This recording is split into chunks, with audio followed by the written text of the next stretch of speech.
parole for a prison murder when he stabbed a man to death in 1981. Abbott was doing time in an upstate New York prison when Naomi became involved with him. She left her hometown and family to live near his prison. A PhD in philosophy from Columbia University, Naomi was intelligent and talented. What was it about Abbott that attracted her? He had spent his life in institutions, had committed a murder only weeks after he was released, and might, one could easily assume, murder again. I had heard that Naomi was passionately in love with Abbott and viewed him as a hero, not a criminal. I wanted to know why. As a reporter, I had often seen women in prison visiting rooms, waiting patiently to see their husbands or boyfriends. How many of those inmates were in for murder? Of the women in love with murderers, had they fallen in love after the man's conviction? If so, how did they meet? Were these women the most passionate women of all, who would not allow even prison walls to separate them from their lovers? Were they thrill seekers? Did they find it erotic and exciting to be involved with killers? Were they damaged individuals, seeking a continuation of their pain? I wondered, is it possible that the men who commit an arbitrary, sordid, pathetic, and ugly crime such as murder, in the words of writer P.D. James, can be lovable, attractive, and desirable? Or is their beauty solely in the eyes of the beholder? Since the murderers we hear the most about are those who end up behind bars, it seemed that these women were also reacting to the prison situation. They wanted a relationship with an inmate.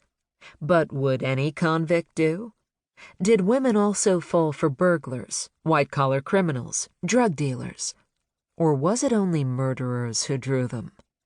If so, why? Was it something in their pasts that led them to love men who had killed? When I started looking for answers to these questions, I found there weren't any. No one had examined the phenomenon of women who love murderers. Everyone knew about these women and questioned their motives, but no one had tried to understand those motives. Police, attorneys, and prison officials were all too familiar with prison groupies. Forensic psychiatrists and social workers who study the behavior of murderers were well aware that many were attractive to women and formed relationships after they were convicted. But no one knew what proportion of convicted murderers attracted women, and no one knew anything about those women. Psychiatrists and psychologists have been too busy studying the murderers themselves. It is only now that they are starting to look at murderers' relationships in hopes they'll shed some light on their behavior and motives. Apparently, my curiosity is timely. As I finished the manuscript, the movie Miami Blues was released. Its plot pivots on the relationship between a charming con-man murderer and a woman who wants to believe he is really a knight in shining armor. And forensic social worker Janet Warren, DSW, like so many other professionals I interviewed, said she believed it was time for specialists to look closely at the relationships between murderers and their women, a crossover, she calls it, between criminology and psychology. Using techniques I learned as a reporter, I managed to find dozens of women all over the country who were in love with murderers. I realized it would be impossible to talk to anyone involved with a murderer who was not yet convicted.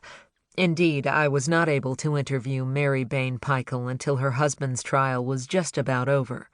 So I limited my interviews only to those women in love with men already convicted of murder.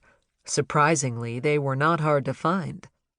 While many women were eager to talk about their relationships and their pasts, others were reluctant, saying they didn't want to hurt their men's cases. The women who agreed to be interviewed were gracious, helpful, talking intimately about their childhoods, past relationships, values, lifestyles, and about the men they love. These women live a difficult life, a life on the edge, never knowing whether or when they will actually be with their men.